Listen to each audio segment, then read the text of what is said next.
So normally on How to Get Good, it is me and Benny and Dan talking about the current health trends and deep diving into that. But every now and then we have a special guest on so we can dig into elite mindset. And we've got today a very special guest by the name of Matt Boer, 12-year AFL player and current venture capitalist. He is an elite athlete, thinker, performer at every level. He's played for Fremantle and Greater Western Sydney. He runs Athletic Ventures now, featuring some of the greatest athletes in Australia. Players like Matthew Dellavedova and Taylor Harris. We're really happy to have him on, so let's get chatting. Matty, how are you, mate? How are we, boys? Good to see you. Good to flick down off for an episode, and yeah, looking forward to having a chat. You can even hear the eliteness in the voice. Yeah, just how he responded to that. Like, you were sloppy and he just sharpened it up. Exactly. Played it straight bat. So what we want to talk about here is there are a million athletes out there that have been spoken to by sports journalists, deep dive, 30 for 30 type stuff. But what I find is they don't ask the regular questions. The hard-hitting questions. But even the sloppy questions that I think some sloppy blokes want answered, right? And so we thought we'd get MDB in here, Matt Boer, and we would just hit him with some stuff that like digs into how you became who you are, the mindset behind that, maybe some of the routines behind that. And we're talking granular sloppiness, like what you had for lunch when you were in high school, the kind of things like what was your dating regimen like, things like, how did you approach footwear when you were like going to the gym, right? Like there's a reason you got to the top of your game. And I thought maybe it would make sense for us just to sort of like dig in, ask some questions about that. Totally, yeah. And I think, I think the one that we should start with, which is like clearly the most important is why does everyone have jacked arms in the AFL? Good place to start. It's not that I would never think to ask that in a million years. Is it part of the program? Does it help at all? Does it help is the jury's out on that one, but it's sells tickets. But yeah, beach weights is what it'd be called too. And so David Mundy, champion player, never believed in doing them. He goes, it's like a useless muscle, and he's an absolute champion, so he's probably got it right. But for the boys in the gym, just gives you a little bit of a spark. Like you got to get through all your serious workouts, then you just know at the end you can finish with some bike curls. Little dessert of some beach weights. So just to get you going. Beach weights, obviously, because it looks good at the beach. Muscles for show, muscles for go, etc. Yep. All right. Well, let's talk about the. I mean, I don't have biceps, so I'm not like. Is it relevant to the game at all? You're not in the AFL, so that's probably the reason. Well, but I mean, even like in any way, like do bicep curls and does having sort of like muscle definition help you in the game in any? Like, is muscle definition an indicator of athletic ability? Everyone's a little bit different, but like strength is strength, and yeah, obviously young players come in and they're often skinnier, but when you can build their bodies so they can shrug tackles. Harley Reid's already pretty big, isn't he? The elite programs these days of kids coming through is pretty good. It's getting much better from when I first started. So there's some players that are like ready-made, ready to go, and then some are like maybe the more key position players that need to fill out a little bit more. They'll be in the gym. Well, let's go back to the very beginning then. Like when you got into the game, how old were you when you first got approached? Someone told me once that like the Cricket Australia knew who Steve Smith was when he was like 11 or 12 years old. At an elite level in the AFL game, like how early are you getting scouted? Oh, so there is state 12s, I believe, which is getting pretty young. But I first played state football as a 15-year-old. And then state 16 and state 18. So probably in and around that mark. So but like 13, 14 years old? Yeah, otherwise you're just playing sort of junior footy and you're in and around it. But when you start playing state level footy and competing against the other states, that's probably when you start to be on the radar a bit more. And what's separating? Like if, from team selection, what are they looking for? Obviously there's like something around height or fitness. Like what do you think the main? As a junior? Yeah.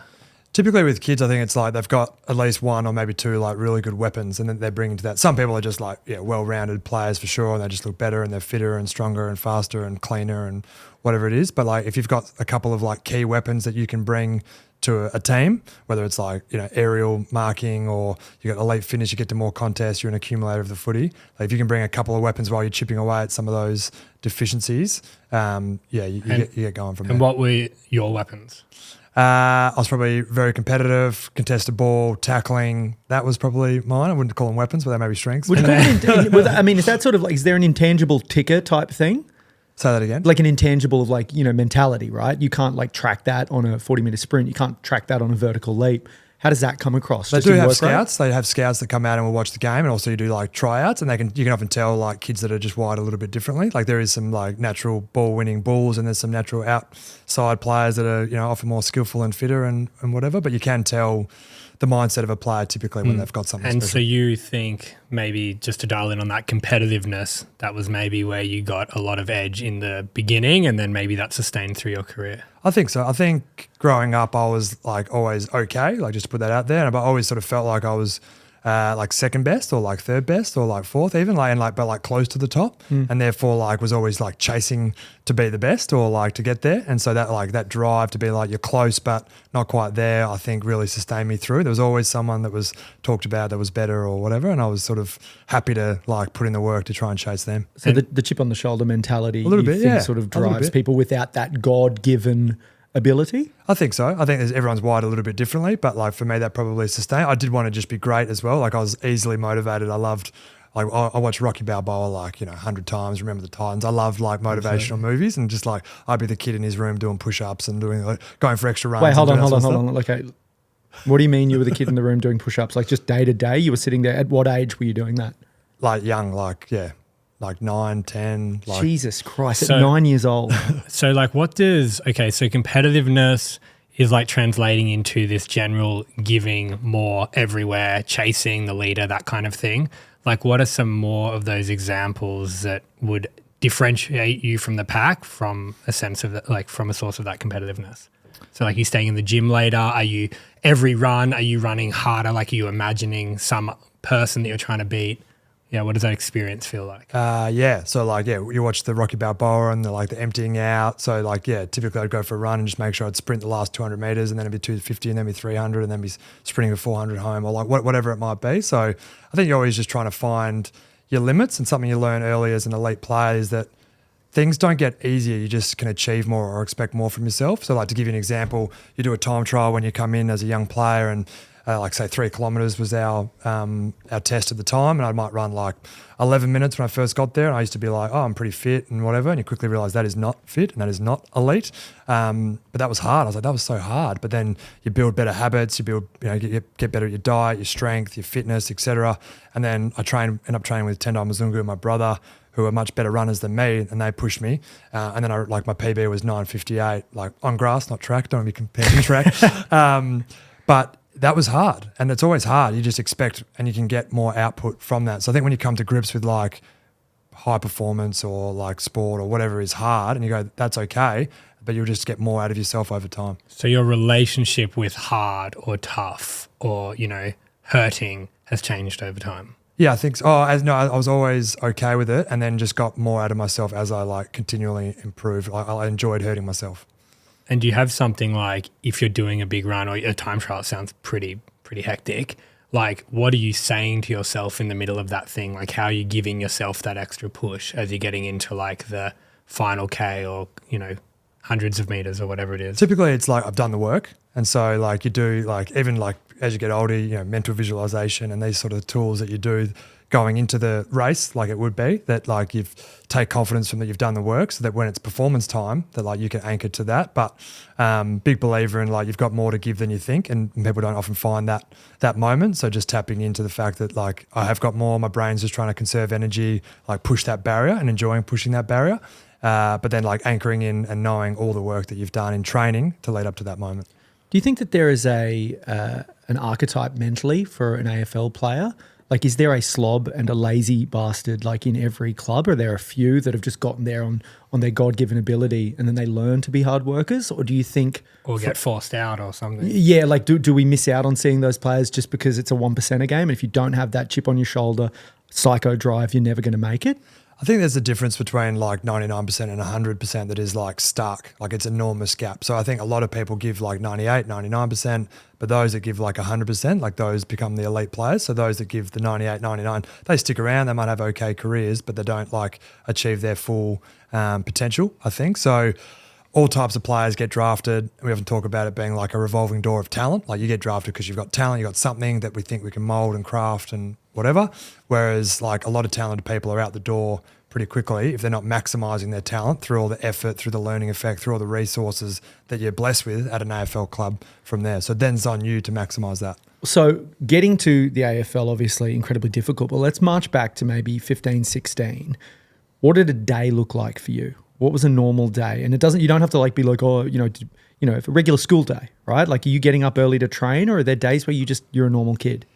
I think, most days was just like, get up and go to school and go from there. And then like training was always in the afternoon for me. 5 days a week, 4 days a week, 3 days a week? 3 to 4 days a week, I think. Like, and then in pre-season, then obviously it's more about like training and games. Are you focusing on diet during your like 15, 16-year-old years? When you become 15, 16, yeah, definitely. You're starting to be more aware of it. There's like resources at state footy level where they start to teach you about that and all those sort of And things. you're getting like protein powder and these types of things? I don't think I was getting protein powder at that age, but like, you quickly, when you're like 18, like definitely. Creatine? Yeah. No, not when I started. Not hate, but the resources that the kids are getting these days in the elite programs, I think it's gone to another level, which is just the top tier dripping down, which is awesome. But for me, it got like, way more serious when I was 18. But from then it was just like, I was just doing my own weights, going for my own extra runs and then training and then game day from there. And then, so jumping from that to the tip of this pyramid that is now trickling down to, the next generation, what does that feel like? How much support is there? What are they doing for you? What's the quality like? And so just to go back to Bevo's question, as like a 15, 16-year-old, I had like a stress fracture in my lower back, like which sucked. So I used to have a rule, like if I was ever watching like TV with like mum and dad, every ad break I'd like drop down and do like either glute bridges or like some other push-ups or holds or whatever. Like that was my trigger to like just do some extra stuff. Oh, it's so normal. Yeah, wow. It's such a normal so thing. you just- Like sometimes it's good to know that you're a freak, and that's why you may. Like it's good to know because it's like you should be.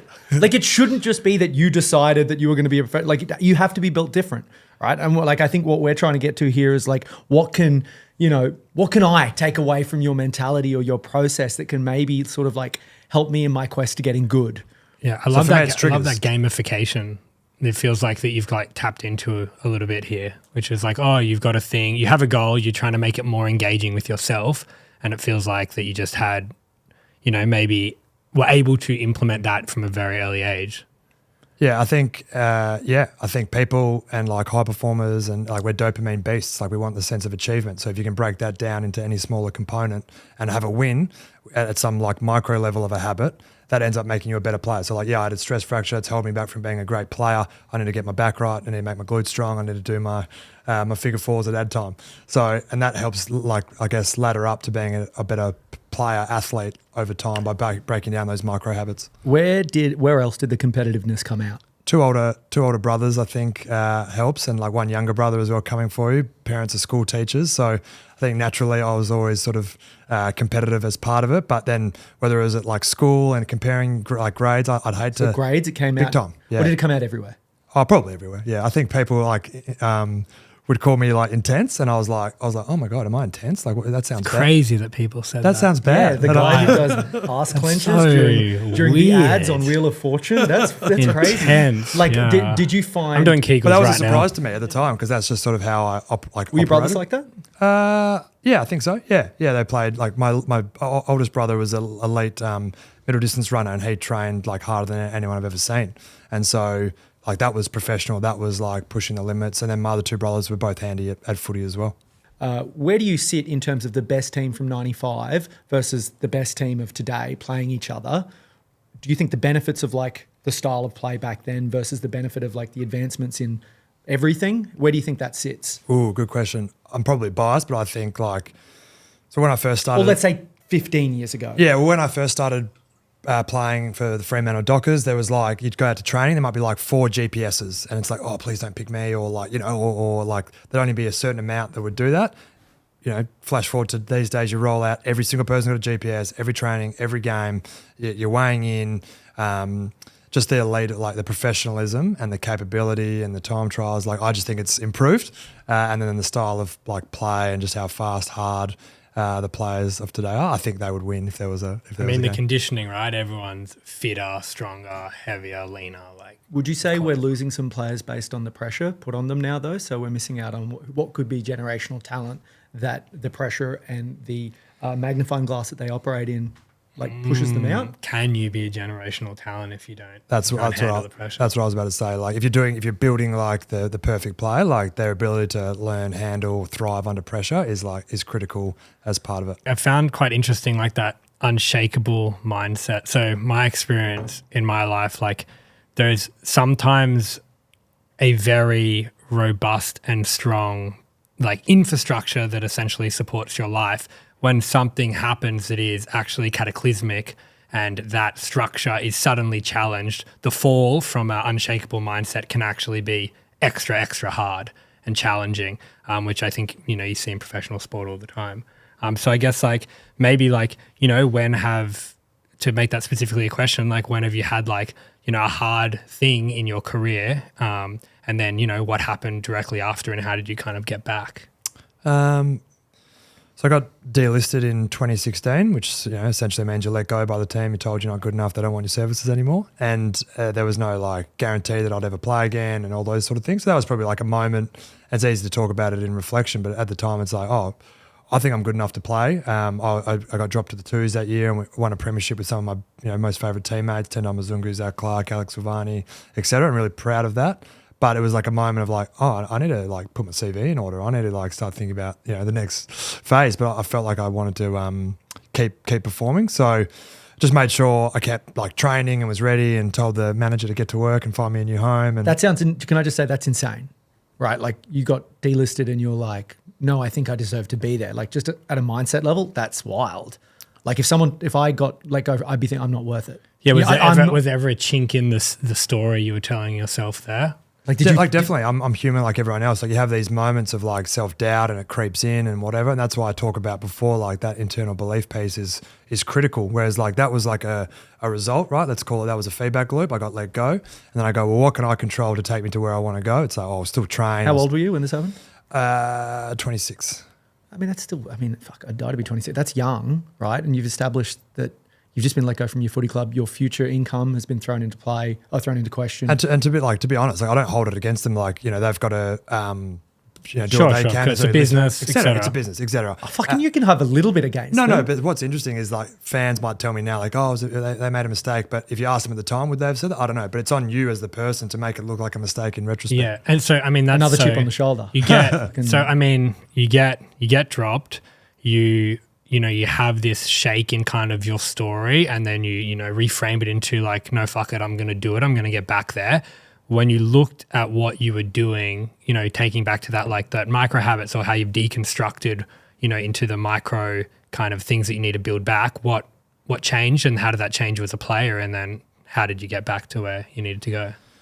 So I think what's good about like changing jobs or like places is you do get a chance to like reinvent yourself and you're not sort of like pigeonholed in a certain way. Like I'm a big believer in like the growth mindset as well. So I probably shook off a few like demons and like maybe how I was perceived and was like, I got a chance here to reinvent myself. So not many people would agree. I try to play with a bit more flair and how does one do that? Because that probably comes from like fear, contraction, like you don't want to make mistakes. So how do you just like loosen the grip and start flow state? Yeah. I think it's like the alternative was like, well, what I did previously might not have worked, and it might maybe have. Right. In so nothing to lose. But it's different teams. A little bit, but I also right? knew. I think what I was doing a lot of the time stacks up. But when you change job or team, you can bring a lot of those lessons and start to like be seen with different eyes. And so I didn't change a lot, if I'm being honest. When in the same way for someone listening who's like potentially going to a new work site or a new job, did you sort of like analyze the situation you were heading into and try to like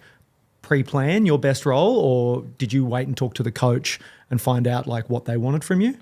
So the coach told me that I'd come in as like the 26th, 27th like best player on the list, and what you do from that is up to you. So once again, it's like great. All right, watch me. You got a fucking full stack of potato jams. Watch me get to work. Watch me get to work. So you shouldn't, But like you analyse the Giants at the time, they're like high octane offense, like super hardworking, and then like talented inverted commas, but they would back that up with fantastic hard work. Theme song and a great theme song. And so it was about like, okay, how can I fit into this and like buy into like not only the defensive game plan, but like play a role in the offense as well, which is like was a big part of their success. So yeah, doing a quick like analysis of where you can and how you can fit in and go from there is important. I mean, the other chapter here, which I think is maybe speaks to all these things that we've been talking about, which is, you break a system down, then you build habits, you build positive loops.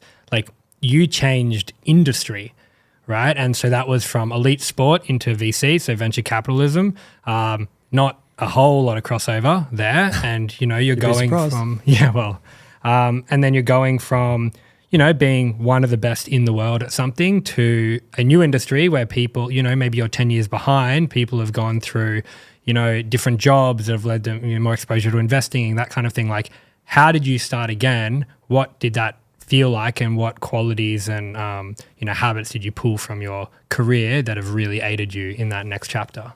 I think firstly, like finding VC was like as a result of finding passion again. So like I found passion in like playing sport and AFL in particular because I loved it, and maybe because I was a little bit good at it, and then you therefore choose to train more at that and get coaching, and you compound away there. So for me, like whilst I was playing sport, I studied and I explored, like whether it was property or like, media or whatever it might be. And I just love startups, love venture capital. So like firstly found my passion there, and then got some work experience at Equity Venture Partners, started to like reach out to some people and build like, get mentors in the space. And then all of a sudden you listen to different podcasts, you're reading different articles. So like you follow your passion, and then you start to go down the loop. For sport, that might be like extra training or listening to this podcast or whatever it might be. But for me in VC, it was like, just following that same, I guess, playbook in retrospect of like, how am I going to get good at this? It's like, well, tap into people that are smarter than me that I can learn from as well, and doing like a bit of a matrix on like what I'm good at, what I'm not good at yet, and then trying to get better at those things, but also a firm believer that it's like a team sport. You play a role. I'm great at some things, not great at some things, and happy to bring in like other experts in our team to do that. So what are your VC weapons now? What are my VC Aerial weapons? ability? Yeah, guys, Is it aerial good ability, fight, Probably good no bomb. weapons once again, but following passion, like, so I like investing in things that I know and understand, and Mexican food. Yeah, Mexican food, GYG. But like, it's all about people, right? Like you want to invest in the right people. Everyone's sort of talked about it, but those are the people that are going to be thinking about. They're the Brownlow medalists. They're the Toby Greens. They're the Matthew Pavliches of the startup world. And so like, I want to invest in them. I want to be part of that. If the product and the service like makes sense and there's customer love for that, and the economics stack up, then like there's a lot of ticks on that road, and then you can dive deeper on the financials. But if there's the people that you want to back and they're the A player equivalents, that's like the first filter, and that's not dissimilar to when you pick the team for an elite AFL team. What's the next goal? Like you've transitioned and It's dad time now. It's dead time. And does that change your systems? It does. Changes the hierarchy pretty quickly. Proud dad now. He's 13 months, Harry, and congratulations. beautiful wife, Rachel. From your like what you've lived, how are you going to pass it on to Harry? It's a good question, and I just want, like, it's hard. I just love for him to build like resilience. It's such an easy word to say, but like you just, when you're pushing him or he's asleep and you're thinking about like how's he going to grow up and what's he going to like deal with and how's he going to Which respond. sport will he be elite at? He'll play Australian rules football. Okay. No, I think he'll play what he likes the most, what his friends play, and what he's good at, and because Fortnite. he'll love doing that. Yeah, probably. Yeah. I mean, any major lessons you've learnt from, trying to instill grit into your young infant? I think it's just like redefining what might be perceived as a setback. So it's like, you're going to lose, or you're going to have a poor exam, or like I'm not going to let you play PlayStation forever, or like whatever it is. But like, what does that mean? Maybe not so much the PlayStation one, but it's like it's just a moment in time. It's a chance to get better and improve. It's not like forever. So I lost like premierships as a junior, but won a couple as well. And so like he's going to have setbacks. He's going to be nervous about doing a speech at school. So it's like, all right, have you done the work? Right, great. When you go in there, just have belief in yourself that you're going to crush it. And if you don't, it's all right. We'll fix it, and you'll crush the next one. So from junior sportsman to elite athlete to VC to dad, what has remained consistent across that? Curiosity, wanting to learn, wanting to be like the best, or Give me a practical like. I'm like going to be a dad. I'll start listening to the podcasts on like Australian birth stories. Like you're going to be the best fucking dad out. But like, was there a bedtime that you like to instill? Was there a diet? Was there a was there something that's remained MDB consistent across the whole way? And it doesn't have to be. It's just more like, is there a core DNA to your like routine that has remained consistent? I think like just putting in the effort to be like a great dad, great husband, great VC still, and so just like making sure that you're putting in the work. Like there's no substitute for just like showing up. And Has fitness always been there for you? Fitness has always been there for me, and it's like now I'll admit it's moved down the hierarchy of like importance, but like still value because it. you look absolutely rubbish, bro. I'm improving on my squash fitness with Squash. AFL 9s is good. Everyone should give that a go. That bang? Bit of a plug. Bit of social hoops. I play a bit of social hoops as well. So, Very good. So yeah, generally it sounds like the want to be better has been pretty profound and core in your life. And then the other ones that stand out to me is this positive framing, and then do the work and then trust that you've done the work when it gets time for showtime, and then just enjoy it. You're a great podcast host, Benny. You just could have. Oh, thanks. It's weird that you didn't mention me before when you're talking about Charlie and Tim. Matty, thanks so much for joining us here today. Hopefully people listening have taken some practical stuff home, and we'll see the Giants list swell. Yeah. Thanks, boys.